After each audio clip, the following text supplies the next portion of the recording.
Boa noite, irmãos, a graça e a paz, amém. Que a alegria está na casa do nosso Pai, que possamos estar aqui com o mesmo propósito, que é de adorar e agradecer esse nome, a esse Deus tão grande, amém. Se coloque de pé, vamos juntos adorar esse Deus.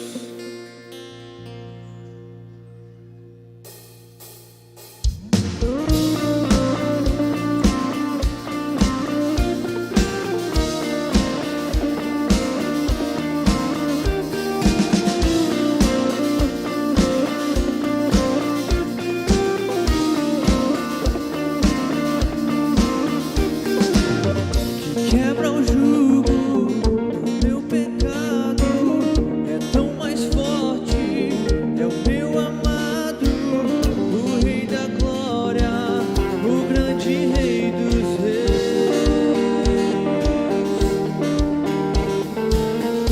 Treme a terra, trovão santo, eu admiro, desejo tanto, o Rei da Glória, o grande Rei dos Reis.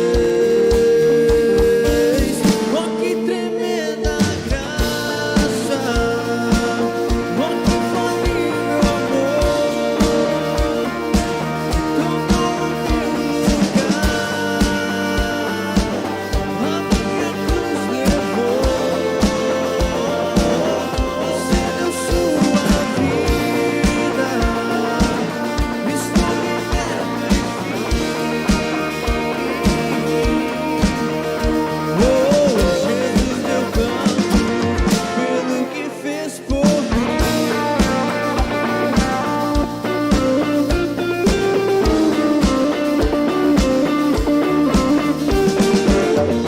Traz a ordem em meio ao caos, adota um órfão livrado do mal.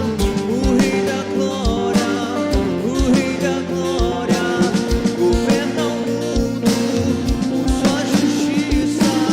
És como o sol, tua face brilha. O Rei da Glória, o grande Rei dos Reis. Oh, que tremenda graça, oh, que infalível amor, tomou o meu lugar, a minha cruz levou. Você deu sua vida, estou liberto enfim. Oh, Jesus, eu canto pelo que fez por mim. Só Ele é digno, não há outro digno do nosso louvor e nossa adoração, amém. Estamos a declarar que Ele é digno de receber todo o nosso louvor. Digno é o Cordeiro de Deus, digno é o Rei que a morte venceu. Digno é o Cordeiro de Deus, digno é o Rei que a morte venceu. Digno é o Cordeiro de Deus, digno é o Rei que a morte venceu. Digno é o Cordeiro de Deus, digno, digno, digno. Oh, que tremenda graça, oh, que infalível amor, tomou o meu lugar, a minha cruz levou. Você deu sua vida, estou liberto enfim. Oh, Jesus, eu canto, oh, que tremenda graça, oh, que infalível amor, tomou o meu lugar, a minha cruz levou. Você deu sua vida, estou liberto enfim. Oh, Jesus, eu canto pelo que fez por mim.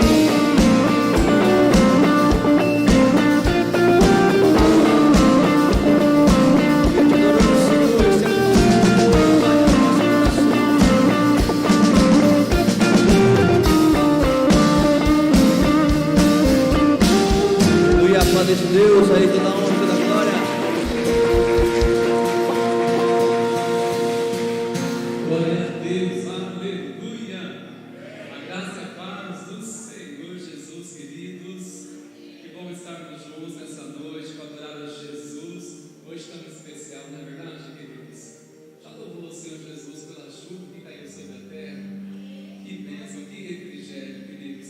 Eu creio que será uma noite de refrigério. Você crê? Fala isso para o irmão que está ao seu lado também. Vai ser uma noite de refrigério, tempo de renovo sobre a sua vida. Aleluia. Pode sentar, por favor, irmãos meus queridos. Queremos dar boas-vindas a todos os amados que estão aqui, aos nossos queridos visitantes. Sejam muito bem-vindos. Alegria receber todos aqui nessa noite. Sei que temos pessoas em viagem, mas que bom que você está aqui. Há uma expectativa no nosso coração da presença do Senhor muito grande nessa noite. Você também está assim? Tenho a certeza que o Senhor já está neste lugar, fluindo. Ele é digno de ser adorado, amém, queridos? Irmãos, sendo lembrados também deste domingo pela manhã, retornaremos com o culto às 10 horas. Guarde bem este recado. Às 10 horas estaremos juntos, cultuando, celebrando o Senhor, tanto pela manhã às 10 horas e às 19h30. Escolhamos entre esses dois horários para estar conosco. Será um tempo muito especial, um tempo de adoração.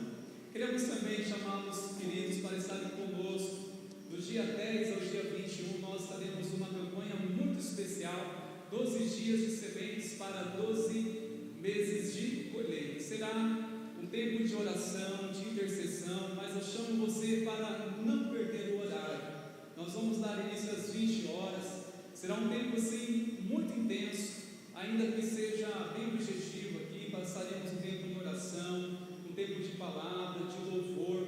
Eu chamo você a estar junto conosco pontualmente e agende esse tempo, marca essa data para estar conosco, para estarmos orando, intercedendo. Será um mês que nós iremos estar semeando durante esse ano todo em oração durante esses 12 dias. Amém, queridos? Vai ser uma bênção, irmãos.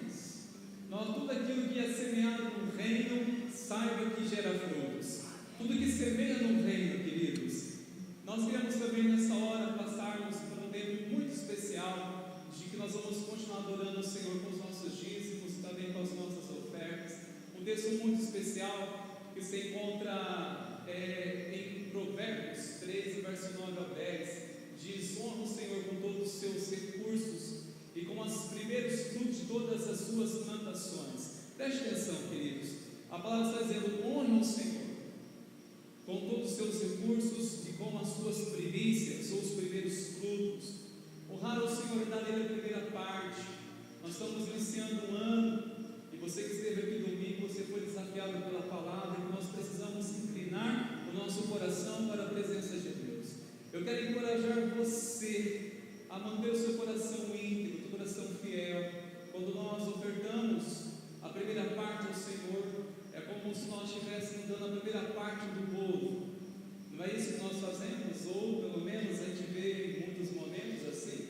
A primeira parte é para quem tanto nós estimamos, para quem tanto honramos. Quando damos a primeira parte, estamos honrando. Então as primícias é dar a primeira parte para o Senhor. Eu encorajo você, mantenha o seu coração íntegro, o seu coração generoso. E eu creio que o Senhor há de transbordar mais e mais sobre a sua vida, para que o nome dele seja glorificado. Vamos mais uma vez ficar de pé, irmãos meus, e vamos orar ao Senhor. Quero chamar você para orar, para aquietar seu coração também. Aleluia. Você tem liberdade na presença do Senhor de levantar as suas mãos e adorar a Ele, queridos. Senhor, nós te bendizemos a Ti nessa noite, noite em que nosso coração é avivado pela Tua presença, que já está neste lugar. Pai, nós oramos que o Senhor remova toda e qualquer preocupação, toda inquietação. Nós oramos que a Tua presença continue neste lugar, ministrando cada vida. A começar nos pequeninos ao mais experiente, pedimos o mover da Tua presença, Senhor. Aqueles corações que estão aflitos, aqueles que estão angustiados, ó Deus. Sou o Senhor sabe, o Senhor é testemunha como tem sido esses dias, e nós entregamos agora todo o fardo na Tua presença, Pai.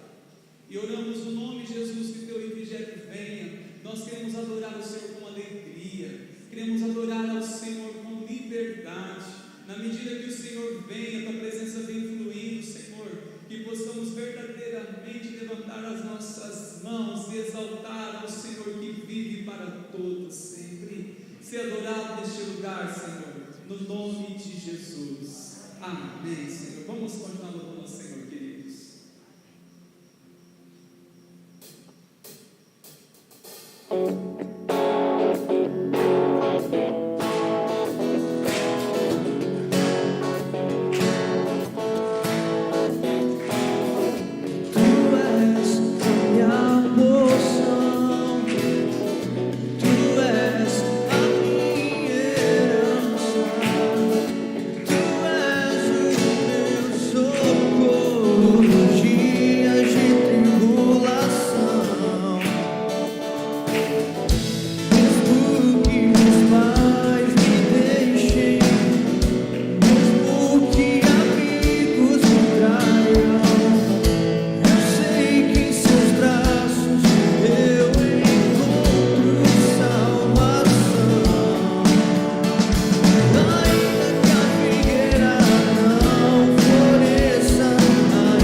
Tu és poderoso, Pai, Tu és poderoso.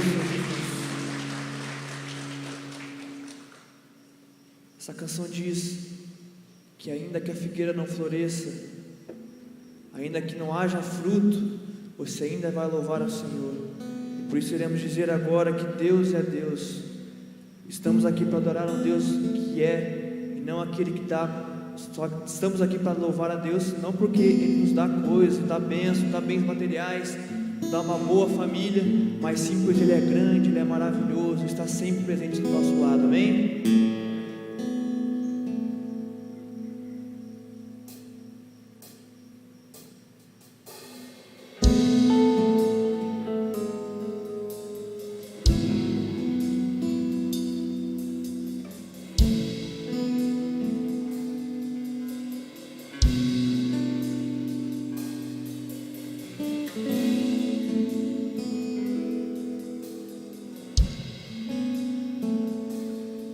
Minha fé não está firmada nas coisas que podes fazer.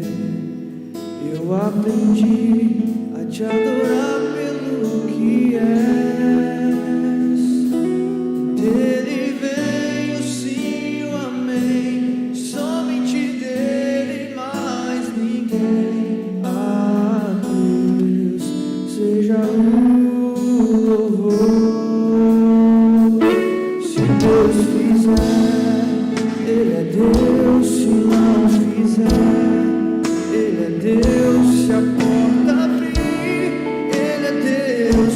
Mas se fechar, continua sendo Deus. Se a doença vier, Ele é Deus. Se curado eu for, Ele é Deus. Se tudo der certo, Ele é Deus. Mas se não der, continua sendo Deus. Minha fé está firmada nas coisas que podes fazer. Eu aprendi a te adorar pelo que és. Dele vem o sim, o amém, somente dele, mais ninguém. A Deus seja o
Se Deus fizer, Ele é Deus. Se não fizer, Ele é Deus. Essa é a nossa garantia, a nossa certeza de que nós estamos sempre cuidados e em boas mãos também.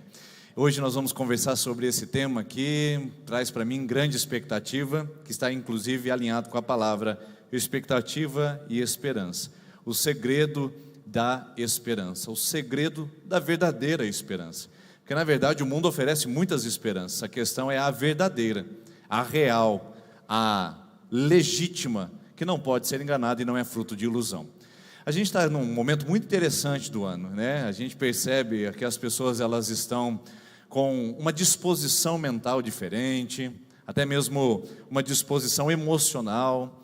Parece que a gente vive numa fase, numa transição onde os aborrecimentos, os desapontamentos do ano passado parecem ter sido substituídos e magicamente transformados por uma nova era, um novo tempo. Tempo de novas oportunidades, tempo de novas possibilidades, um tempo de um novo acontecer na nossa vida.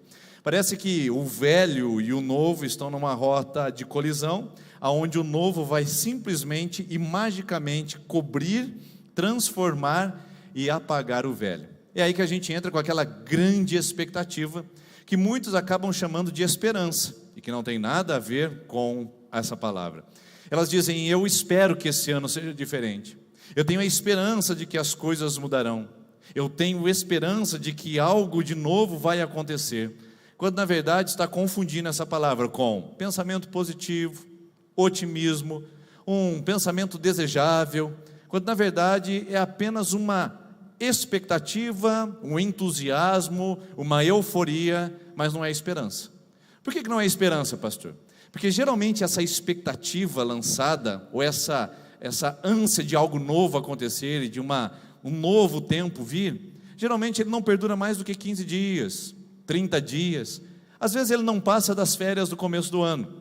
A gente pensa que as coisas magicamente vão acontecer, e logo vem o carnaval para nos lembrar que elas continuam no mesmo ciclo, tudo como era antes, a mesma praça, o mesmo banco, os mesmos desafios, os mesmos velhos hábitos, as velhas tendências, os velhos conflitos, tudo ainda continua lá, e o novo não absorveu, não anulou, não aniquilou, eles estão ainda ali.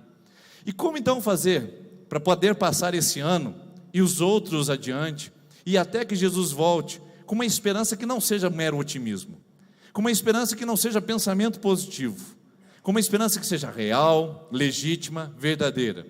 Porque no fundo todo mundo fala sobre isso.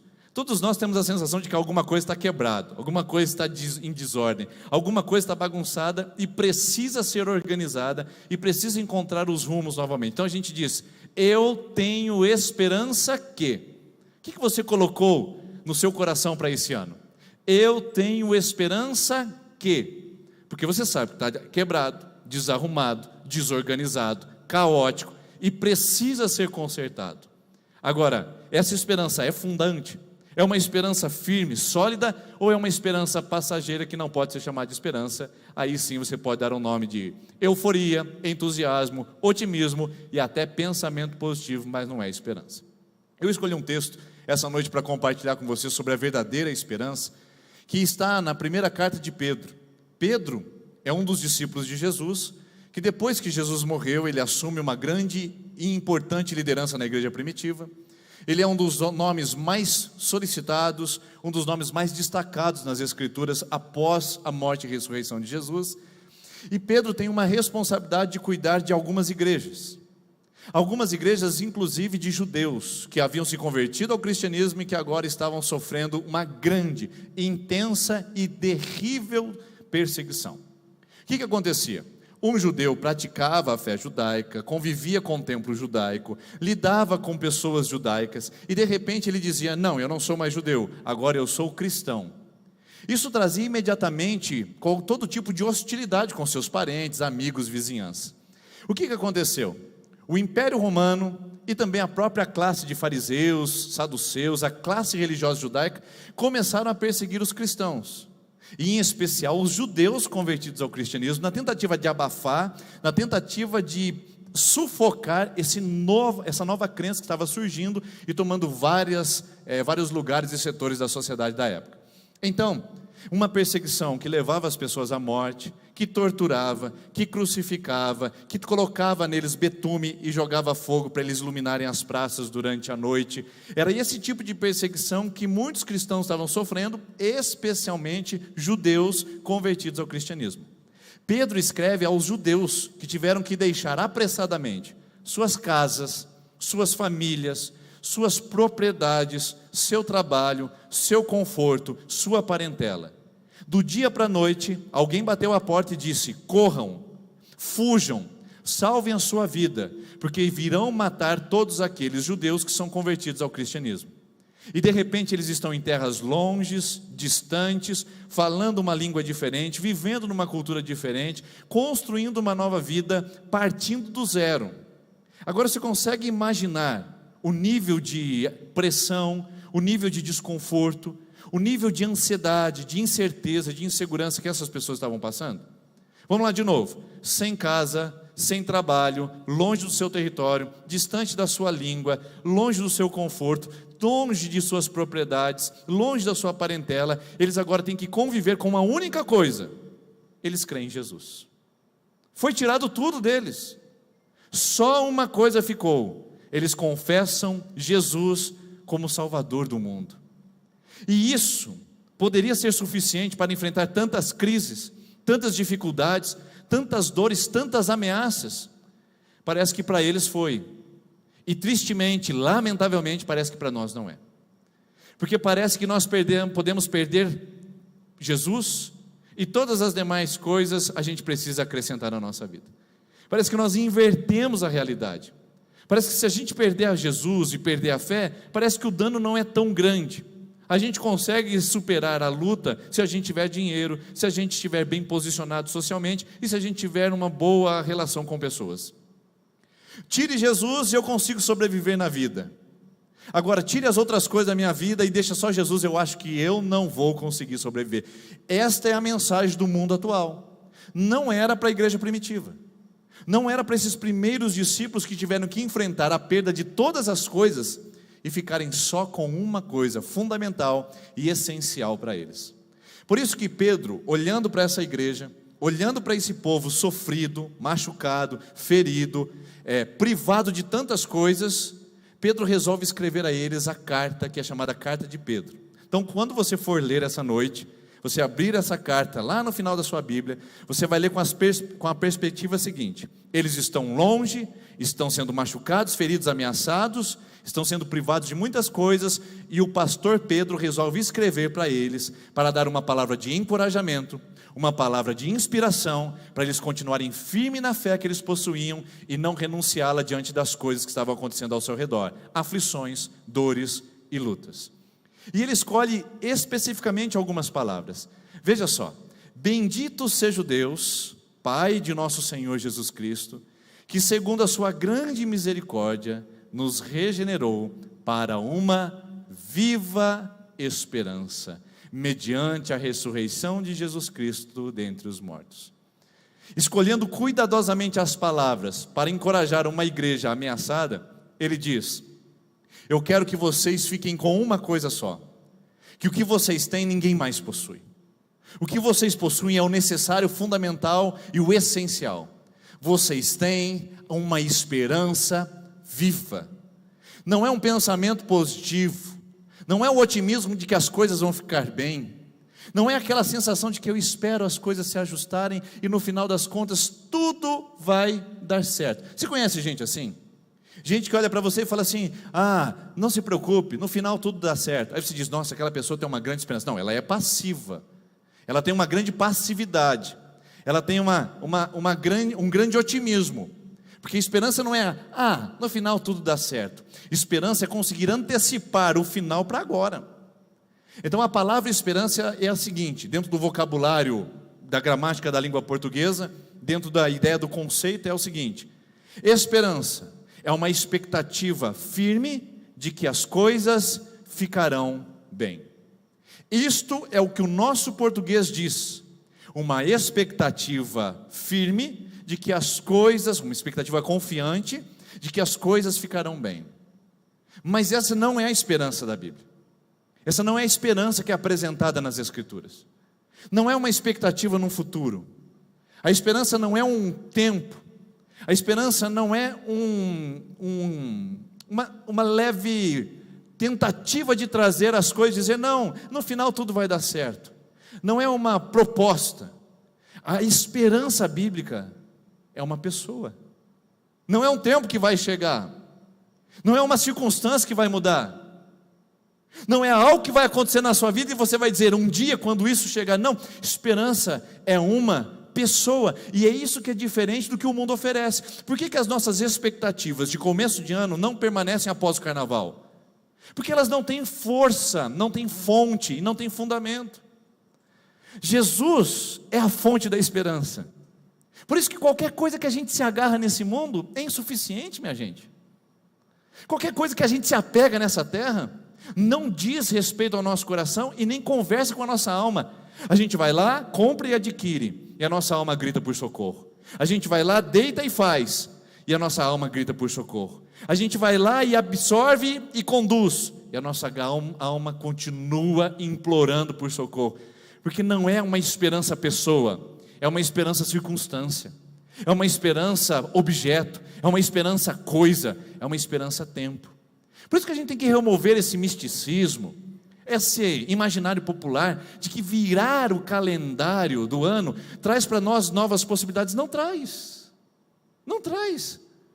A gente vai começar um novo ano na faculdade, na escola, um novo ano econômico, um novo ano político, mas as coisas continuam as mesmas. Ou seja, não é uma expectativa de que o futuro vai chegar, é uma pessoa que me faz passar por todas as fases da vida e por todas as circunstâncias, mantendo os meus pés firmes. Por quê? Uma esperança que não tem fonte, não é esperança. Então eu pergunto para você essa noite, onde se baseia e onde se fundamenta a sua expectativa de que as coisas esse ano serão diferentes? Onde está realmente esse anseio do seu coração de que alguma coisa de fato nova vai acontecer? Na proposta de trabalho? Na nova carreira? No novo relacionamento? No novo trabalho? O que é que trouxe para você a ideia de que de fato alguma coisa vai acontecer de diferente?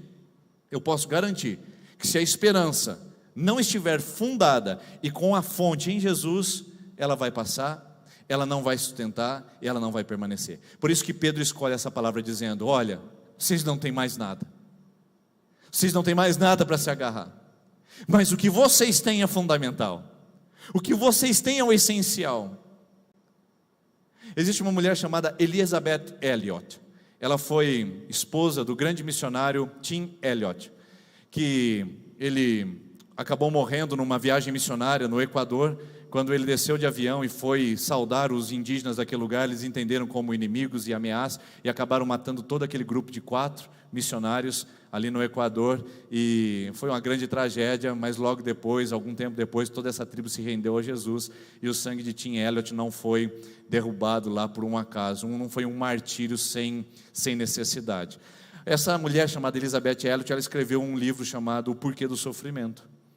E ela fala de uma mulher que aprendeu a sofrer, e ela diz o seguinte: Jesus nunca será tudo que você precisa, até que Ele seja tudo que você tem. Essa frase é impactante. Jesus nunca será tudo que você precisa, até que Ele seja tudo que você tem. Para essa igreja que recebia essa mensagem, Jesus era tudo que eles tinham para se agarrar. Para esse mundo cheio de possibilidades e estratégias, Jesus é mais um dos recursos.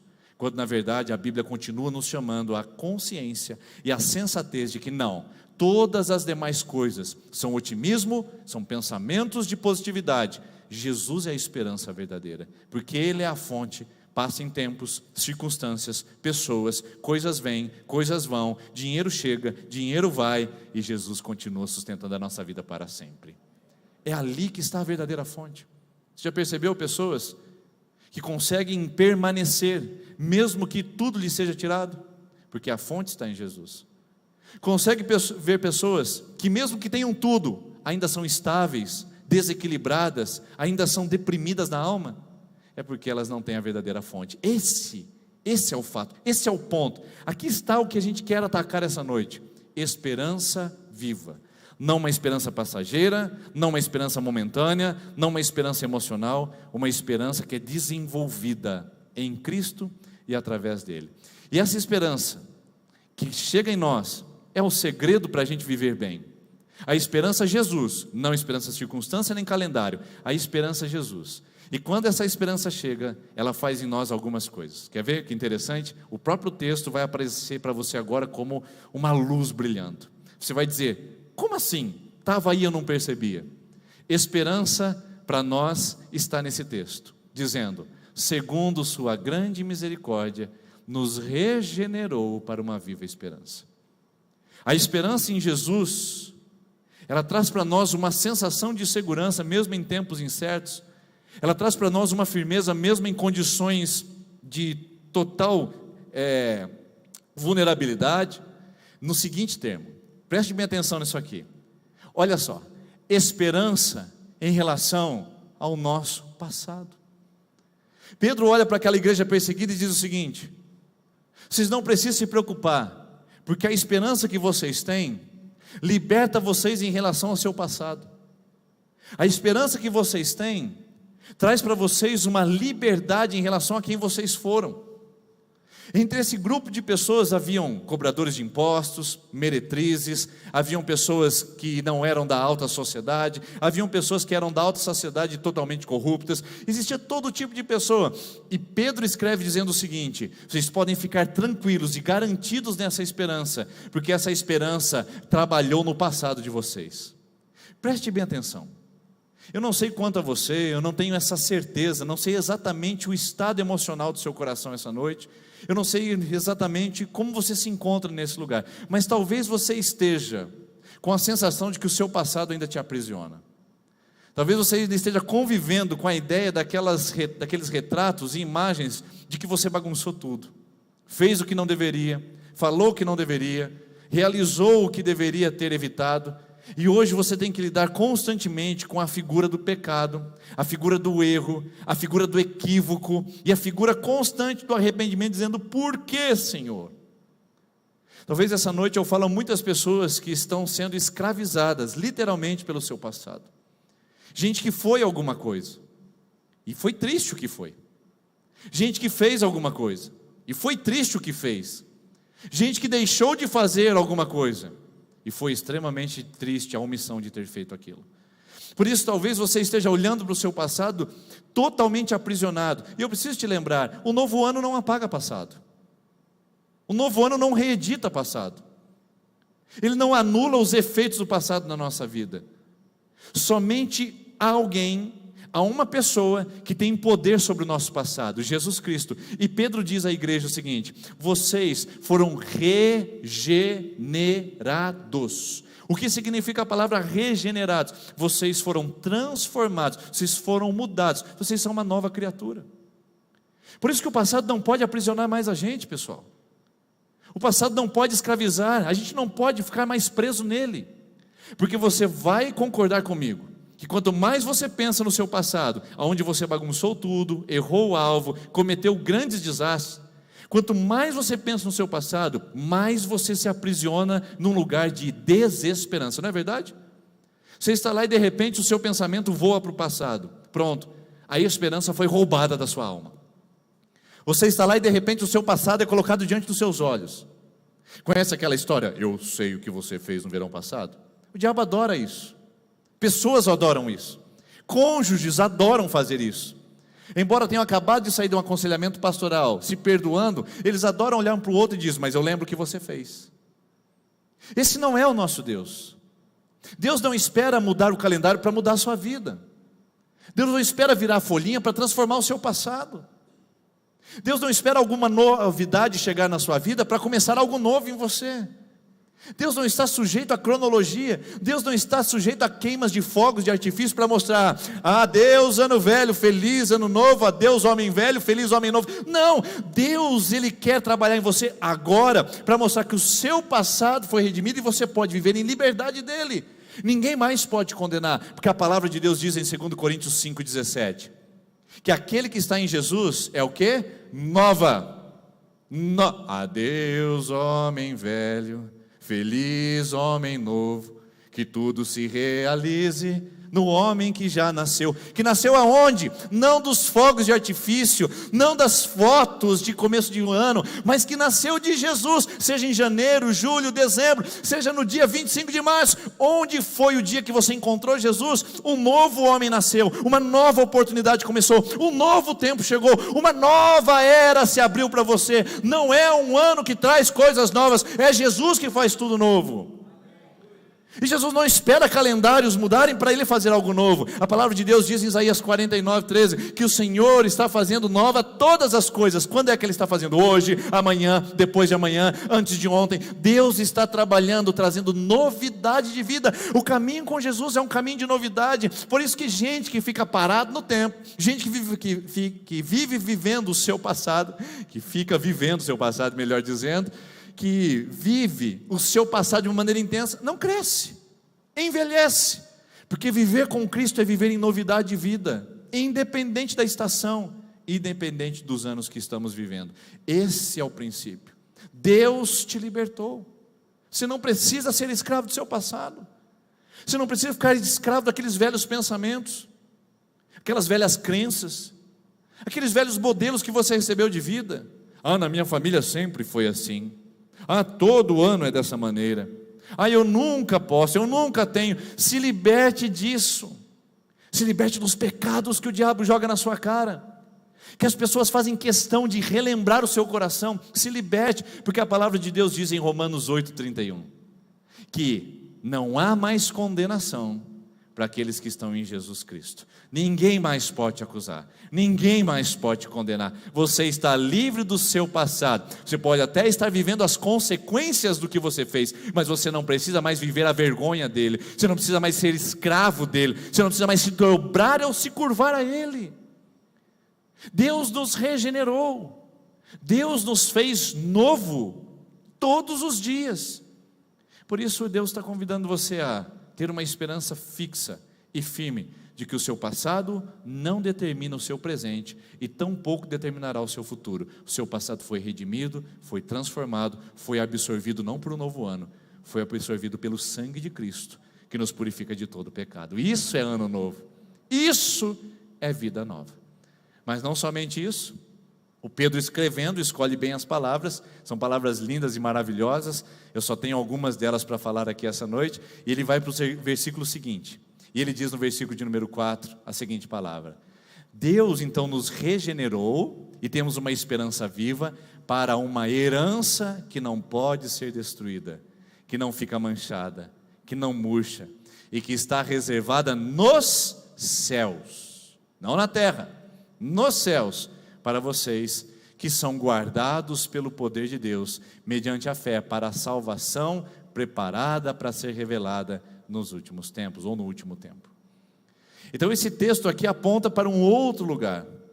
Imagine só que Pedro está dizendo: vocês estão num conflito muito grande, eu sei que vocês estão sentindo-se desamparados, sim, eu sei que a luta, ela é uma sobrecarga, eu sei, mas olhe para o seu passado, vocês já foram redimidos, não há do que se envergonhar. E aí o Pedro dá um salto, um salto temporal e diz: olhe para o futuro, olhe para a herança que vocês têm, olhe para o céu, não sejam miseráveis ao ponto de olhar para essa terra e medir a temperatura do sucesso de vocês a partir do que vocês têm, possuem ou do que vocês desfrutam dessa terra. Pedro chama a atenção desta igreja perseguida para olhar para o futuro, uma esperança que não passa. Por isso, a esperança em Jesus Cristo não é só uma esperança que me liberta do passado, mas é uma esperança que me inspira para o futuro. Ela me coloca em direção ao porvir. Não é um escapismo. Porque um dia eu estava na igreja, aí uma pessoa estava sentada no primeiro banco, eu passei por ela, ela disse: ai pastor, não vejo a hora de Jesus voltar. Eu disse: por quê, irmã? Esse mundo está tão difícil, está tão complicado, tão cruel, tem tudo de ruim. Essa pessoa, ela não quer Jesus, ela só quer acabar com os seus problemas. Então a expectativa e esperança futura não é me ver livre dos problemas. A expectativa e esperança futura, segundo a Bíblia, é me encontrar com as promessas do meu Deus, é encontrar com aquilo que Ele reservou para mim. Você prestou atenção na palavra herança? O que é herança? Bom, eu não sei se você recebeu alguma em vida, Eu não sei se seus pais deixaram alguma coisa para você, mas a herança é aquilo que é construído para nós desfrutarmos. Eu não sei o quanto de herança que você tem, ou quanto de herança que você está preocupado em deixar, mas a verdade é que em Deus, nós somos muito mais ricos do que imaginamos. O status da nossa conta bancária não diz nada, gente. Quando eu olho para as Escrituras e faço a minha planilha de entradas e saídas, e vou medir a quantidade da minha prosperidade, isso pode dizer alguma coisa em meu valor social, se eu faço parte da classe A, B ou C. Mas no reino de Deus, o extrato da minha conta bancária não faz diferença nenhuma, porque eu sou muito mais rico do que os cifrões que aparecem no extrato da minha conta. Pode estar no vermelho, ou pode estar sobrando muitos zeros. Eu sou mais rico do que isso. Eu sou mais rico do que os patrimônios que eu adquiri. Quando eu olho para a minha esperança futura e para a herança que Deus me deu, eu vejo que eu sou muito maior e muito melhor do que eu tenho vivido agora. Eu tenho muito mais promessas e garantias do que eu tenho vivido agora. Por isso que Pedro fala: pessoal, eu sei que está difícil, mas olhe só o que está esperando vocês. Olhe só o que está aguardando vocês. Veja a promessa da salvação, veja a promessa da redenção. Quando os discípulos ficaram atemorizados, os discípulos de Jesus ficaram tremendo na base. O Tomé quis sair correndo, o João queria se esconder. Jesus chamou-os para uma conversa particular e começou essa conversa em João capítulo 14. E nessa conversa particular, Jesus chama os discípulos e diz o seguinte: a primeira palavra que ele lança e que ele solta para os discípulos com medo, olha só: não se atemorizem por coisa alguma. Jesus chama os discípulos e fala: não se turbe, não se preocupe, não tenha medo do seu coração. Joia, beleza, mas tem que ter alguma coisa a mais. Quando eu falo para o meu filho: não tenha medo, ele vai pedir uma explicação. Mas por quê? Você vai estar comigo, papai? As coisas vão se resolver? Ele quer uma explicação, como todos nós, e Jesus dá. Jesus fala assim: não se turbe o vosso coração, creiam em Deus e creiam também em mim. Aí Jesus vai fazer o salto temporal também, porque na casa de meu pai há muitas moradas. Se não fosse assim, eu teria dito: pois vou preparar-vos lugar. Ou seja, Jesus diz o seguinte: não tenham medo, porque o que aguarda vocês é muito melhor do que vocês veem agora. Isso é esperança, irmãos. É olhar para o céu, é olhar para as garantias eternas, para as promessas que ainda virão, para um lugar onde não haverá choro, lágrima, dor, aflição, traição, decepção, onde não haverá tratamentos, onde não haverá mentira, engano, corrupção, descaso, indiferença. Não é um escapismo dessa terra, é olhar e dizer que eu estou caminhando em direção a um lugar onde Deus preparou para mim, e eu não vou parar de caminhar com Ele, só porque as coisas ficaram mais difíceis aqui. Pedro fala: as coisas estão apertando, cabeças estão rolando, vocês estão vivendo um tempo de grande privação, mas continuem olhando para o alvo, continuem olhando para as promessas, não percam de vista o que a eternidade está trazendo a vocês. Esperança verdadeira, queridos, é aquela que é vista a partir dos olhos da eternidade. É aquilo que eu olho para diante e vejo muito mais e muito maior do que o tempo ou do que o cronológico que eu vivo nesse exato momento. Esperança verdadeira, esperança real, é aquela em Jesus Cristo, na pessoa dele, que nos liberta do passado, que nos liberta em relação ao passado, que nos inspira em relação ao futuro. E faltou só um tempo, né? Para dizer que Jesus é o mesmo de ontem, hoje, sempre, de acordo com Hebreus capítulo 13, versículo 8, só faltou um tempo: passado, futuro e presente. Tem esperança para o presente, pastor? Bom, vamos ver. Tá difícil, né, gente? Omicron, bolsa caindo, problemas políticos, econômicos, o que mais aí que a gente tem, olhando assim, problemas sociais, temos aí problemas de ideologias, está difícil, né, gente? Será que tem esperança para o presente? Bom, vamos voltar um pouquinho, 2000 anos atrás, a espada na cabeça dos judeus cristãos, a perseguição, postes cheios de betume sendo prometidos a pessoas que criam em Jesus, grandes afrontas e hostilidades, crueldades, pais sendo separados das suas famílias, crianças sendo torturadas e mortas, mulheres sendo estrupadas pelos soldados romanos. Será que há esperança para isso? Como há esperança? Será que há esperança para nós? Vamos perguntar se havia esperança naquela época. Vamos ver se o Pedro responde isso no versículo seguinte. Pedro entra na palavra de novamente dizendo: nisso vocês exultam com a eternidade. Embora no presente, por breve tempo, se necessário, sejam contristados, contrariados, afligidos por várias provações, para que, uma vez confirmado o valor da fé que vocês têm, muito mais preciosa do que o ouro perecível ou destrutível, mesmo apurado pelo fogo, resulte em louvor, glória, honra e revelação de Jesus Cristo. Eu não quero diminuir ou minimizar o tamanho da sua dor. Eu não quero dizer que ela é insignificante, não quero dizer que você está supervalorizando suas emoções. Não é meu papel fazer essa noite. Não é meu papel falar sobre isso essa noite. O meu papel essa noite é dizer para você o seguinte: que embora suas dores sejam grandes e constantes, elas não são nada comparadas com o que Jesus está fazendo na sua vida agora. Não são nada. A palavra de Deus diz em 2 Coríntios capítulo 4, porque as aflições do tempo presente não se comparam com a glória que há de ser revelada. As coisas estão acontecendo agora, eu não consigo enxergar, não consigo ver, mas Deus está com a mão sobre isso. Deus não foi pego de surpresa. Deus não ficou alheio e com as mãos amarradas diante das aflições, dores, perdas que sofremos na nossa vida.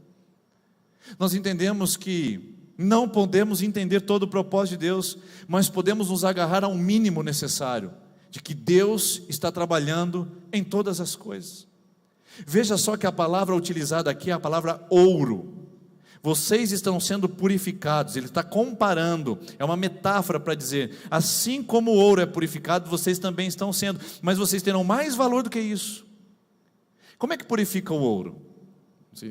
Essa aliança é de ouro puro. Olha só que bonita, reluzente, ela é em ciclo, trabalhada, mas ela foi refinada, ela foi purificada e foi trabalhada por um ourives para ela chegar nessa condição. O que é o ouro na sua matéria bruta ou retirado como minério? É uma pedra que mal você identifica. Ela está cheia de impurezas, ela está cheia de outros minerais entre ela, que precisa ser através do fogo apurado, depurado, purificado. Então, quanto mais se esquenta o ouro, mais as impurezas vêm para a superfície e a limpeza acontece, e se esquenta novamente. Por isso que é o processo de aquecimento, reaquecimento, aquecimento, até o ouro ficar puro. E depois que ele ficou aquele metal nobre, purificado, ele precisa então ser aquecido novamente, trabalhado para dar formatos e dar formas geométricas àquilo que o ourives deseja fazer. Eu não sei em qual estado da purificação você está. Eu tenho talvez um leve palpite de qual estado eu esteja, mas não posso dizer em relação a você, porque eu não tenho exatamente a certeza disso. Mas o que eu quero dizer é que, se você está passando por um processo de fogo, de prova, de aflição, significa que você está sendo transformado, você está sendo purificada. Permita Deus trabalhar em você como o ourives trabalha o ouro. Se você teve perdas irreparáveis na sua vida, permita que Deus trabalhe essas perdas para que elas sejam metal nobre na sua existência, para que através da sua tristeza você possa consolar outros. Permita que Deus trabalhe as suas aflições do tempo presente para que elas sejam de alguma maneira nobre, como o texto diz, valor. Uma fé de grande valor é uma fé que foi muito trabalhada, uma fé que passou pelo fogo, que passou pela prova e que permitiu Deus lapidar. Repito, eu não sei em qual momento você está agora, de purificação do ouro que você é, dessa obra preciosa que você é, mas eu posso garantir que o ourives do universo está com as mãos sobre a sua vida para te trabalhar, para fazer algo bom sair desse sofrimento, para fazer algo melhor ainda sair dessa aflição. Deus não errou, Deus não falhou nos seus planos, Ele é absoluto, e se você se entregou a Ele, apesar das circunstâncias desfavoráveis, Ele está fazendo algo maravilhoso na sua vida. Só não sabemos dizer em qual processo estamos, porque chega uma hora que a gente vai brilhar como ouro. Tem momento que tem gente que já está brilhando como ouro, falou: pastor, foi muito bom passar pela prova, porque hoje eu estou testemunhando de Jesus. Tem gente que ainda não chegou a essa fase, está passando pela aflição, está passando pelo vale, está com lágrimas nos seus olhos, mas a esperança no presente é o seguinte: Deus está com as mãos no presente, trabalhando você, como o ourives trabalha o ouro, purificando, preparando, lapidando, fortalecendo a sua vida cada dia mais. John Newton é o compositor de um dos hinos mais conhecidos e mais tocados no mundo, chamado no original de Amazing Grace, Maravilhosa Graça. Não é essa que nós cantamos aqui, ela é uma versão mais atual, mas o Amazing Grace é um hino que chama Maravilhosa Graça, um hino muito antigo. E ele compôs esse hino depois de uma experiência catastrófica na sua vida. Ele era capitão de um dos barcos de tráfico negreiro no século XVIII, nos anos de 1700. Ele que fazia a colocação dos negros nos porões, ele que jogava os negros que estavam doentes ao mar, ainda em vida, ele que ajudava todo aquele processo de exploração que acontecia nesse período drástico da história da humanidade. Um dia houve uma grande tormenta no oceano, e ele havia recebido já a palavra, o evangelho há muito tempo atrás, e essa tormenta ele se ajoelhou e clamou a Deus de que se eles saíssem vivos daquela tempestade, ele serviria o Senhor Jesus pelo resto da sua vida. E aconteceu, o livramento veio, e ele conseguiu então agora ser não mais uma pessoa que traficava negros, mas uma pessoa que lutava agora pela dignidade humana. Depois disso, depois de ter tido um passado feio, cruel, um presente complicado, esse homem começou a trabalhar a sua história para que ela pudesse ser uma inspiração para muitas outras vidas e corações. Ele trabalhou incansavelmente para que nunca mais houvesse comércio ou tráfico negreiro nas suas embarcações. Esse homem disse: que maravilhosa graça é essa, que maravilhoso amor é esse, um amor que está agora, no presente, que não preciso ficar com vergonha do meu passado, que não preciso temer o futuro, mas que eu posso me agarrar agora. E John Newton escreveu o seguinte, num das passagens do seu diário, ele disse o seguinte: embora a minha memória esteja se enfraquecendo, duas coisas eu continuo lembrando muito vividamente e fortemente, que eu sou um grande pecador e Deus é um grande Salvador. Eu sou um grande pecador e Jesus é um grande Salvador. Ou seja, é o que chega agora sobre a minha vida, Deus está fazendo agora. Por isso que nós podemos ficar tranquilos de que a esperança que nós temos é confiança no presente, libertação do passado, porque Deus nos regenerou e nos deu uma nova vida, e inspiração para o futuro, porque Deus está nos guardando o melhor que virá no porvir, e confiança no presente. Você não está abandonada, você não está sozinho, Deus não te desamparou, Ele não esqueceu da sua história, Ele está aqui para sustentar a sua vida e te guardar. Por isso, confie neste segredo da esperança. E o segredo da esperança não é um mote, não é uma palavra ou frase de efeito, não é um tempo, não é uma circunstância. O segredo da esperança é Jesus Cristo. Ele é a razão do nosso firme fundamento. Eu não sei porque não veio na imagem, no slide, mas eu queria que colocasse para mim, por favor, Tim, 1 de Pedro 3,15. Eu queria que você olhasse esse texto, continuando em Pedro. Pedro vai finalizar a conversa com os seus discípulos dizendo isso, que é simplesmente fantástico. Ele retoma a palavra esperança e apresenta uma coisa que nós precisamos levar como desafio para a nossa vida essa semana. 1 de Pedro, capítulo 3, versículo número 15 diz o seguinte: estejam, portanto, sempre preparados e prontos para explicar e dar a razão da esperança que vocês têm aos outros. Nessa tradução está assim: tenham no coração de vocês respeito por Cristo e tratem-no como Senhor. Estejam sempre prontos para responder a qualquer pessoa que pedir, que expliquem a esperança que vocês têm. Gente, tem uma revelação nessa palavra aqui que arde meu coração. As pessoas não estão pedindo a explicação da doutrina que você tem. As pessoas não vão querer saber o porquê que você prospera tanto. As pessoas não vão querer saber o porquê que você é tão feliz. As pessoas não vão querer saber o porquê que você é presbiteriano ou batista ou assembleiano. A igreja primitiva vivia de tal maneira enraizada na pessoa de Jesus, que era a esperança da vida deles. Viviam livres da escravidão do passado, viviam apegados à inspiração do futuro e totalmente presos numa confiança no presente que Deus estava atuando, que as pessoas olhavam para eles e diziam assim: conta para mim, por que você consegue ser tão esperançoso assim? Irmão, já pensou se a gente vivesse assim? Se a pessoa, a gente entrasse para comprar algo numa loja, aí a balconista olhasse para nós e dissesse assim: explica para mim, por favor, como é que você consegue viver tão esperançoso em tempos tão incertos? Imagine só se você voltasse para sua casa e a sua esposa olhasse para você e dissesse: explica para mim como é que você consegue ter tanta esperança, sendo que nós temos tantas privações. Explica, eu quero saber como é que você consegue, porque eu não consigo, explica para mim.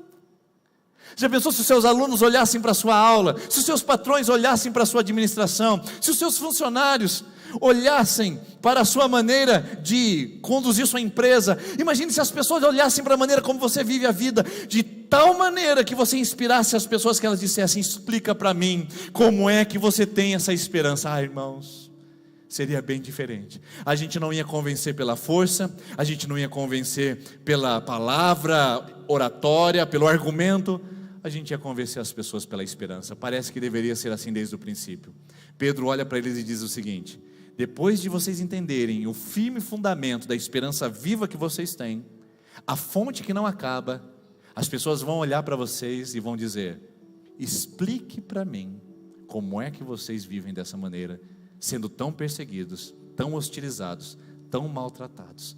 Explique para mim como é que você consegue perdoar uma pessoa que te fez tanto mal. Explique para mim como é que você pode ser generoso num mundo que é tão ganancioso. Explique para mim como é que você pode crer num lugar que existe tanta incerteza.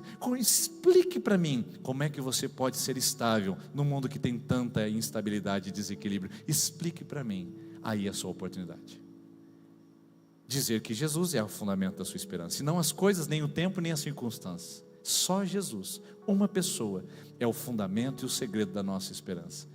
Irmãos, o nosso desafio é sair daqui essa noite e olhar para 2022, para a gente viver uma esperança notável. O que quero dizer com isso? Uma esperança tal que as pessoas vejam em nós que nós não somos desse mundo, não somos como esse mundo. Nós temos uma esperança que nos libertou do passado, que nos traz confiança no presente e que nos inspira para o futuro. Vamos ficar em pé, vamos orar enquanto a equipe de louvor vem aqui à frente. Eu quero convidar você que quer começar a sua campanha de oração hoje, a vir aqui à frente e receber oração, junto com a equipe de intercessão que estará aqui, já orando por você, enquanto nós cantamos essa canção. Eu quero me apegar a essa esperança, pastor, que é Jesus Cristo, porque todas as demais passaram. Você vai vir aqui à frente, vai começar uma campanha de oração conosco, vai pegar esse cartãozinho, e a semana que vem vai ser a segunda semana que você estará no propósito de oração. E você que está na 7ª, na 6ª, na 5ª, na 4ª, na 3ª e na 2ª semana de campanha, enquanto a gente cantar essa canção, você pode vir aqui à frente, nós vamos orar com você. Pode diminuir as luzes, por gentileza. Nós vamos orar e nós vamos clamar ao Senhor. Enquanto nós cantamos essa canção, nós vamos ministrar sobre a sua vida. Você que está em campanha, você que começa o seu propósito de oração, pode vir aqui à frente a partir de agora.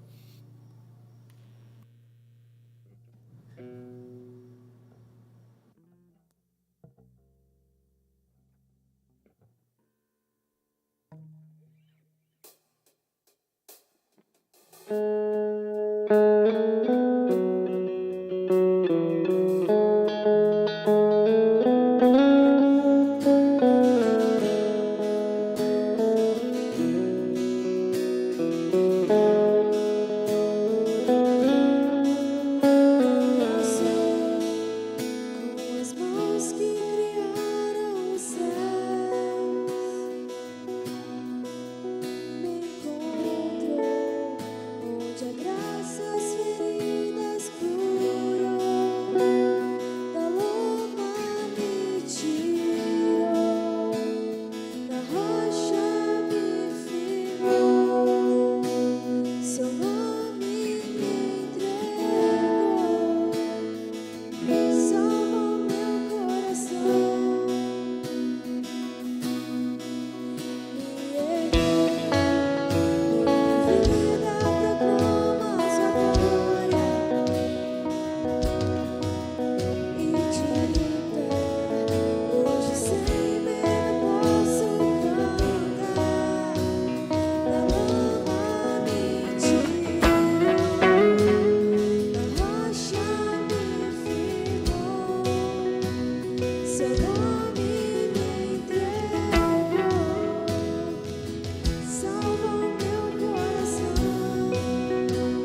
a fonte da sua esperança.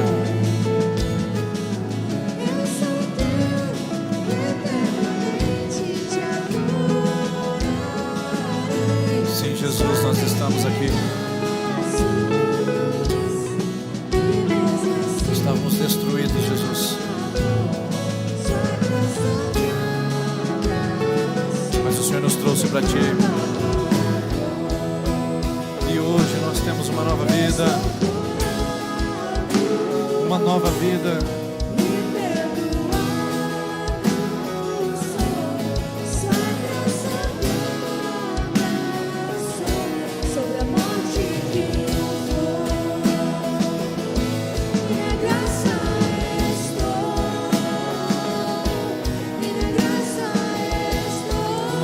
Para a sua vida, um novo tempo no seu coração.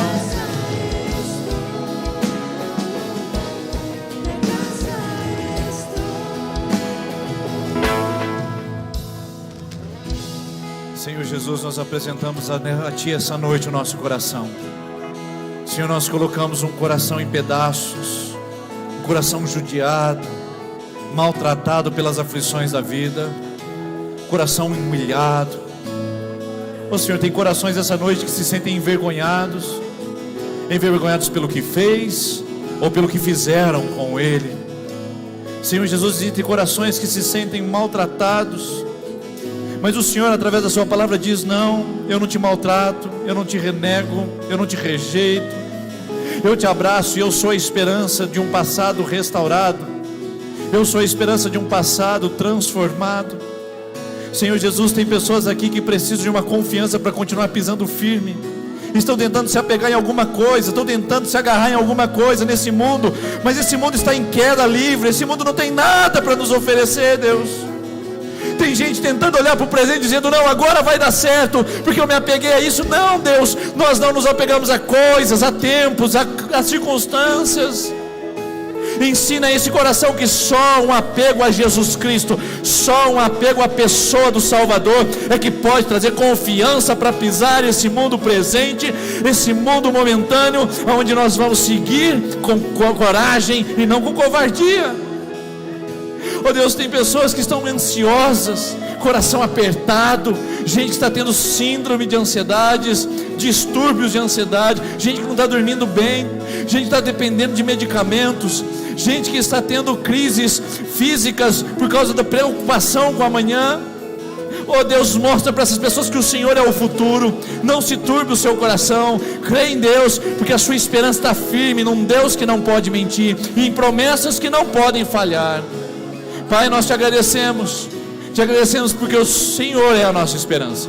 Nós não estamos esperando nada de um ano novo, porque nós já temos o Senhor na nossa vida. O Senhor é a nossa novidade de vida, o Senhor é a nova vida que precisamos, o Senhor é a nova história a ser reescrita. Nós não estamos esperando nada desse novo calendário, nós estamos esperando em Ti, e a nossa esperança está em Ti, que é o nosso Senhor e o nosso Salvador. Em nome de Jesus, você pode aplaudir ao Senhor. Deus abençoe você, Deus abençoe seu novo ano, porque você tem uma nova vida em Jesus Cristo. Amém, boa semana.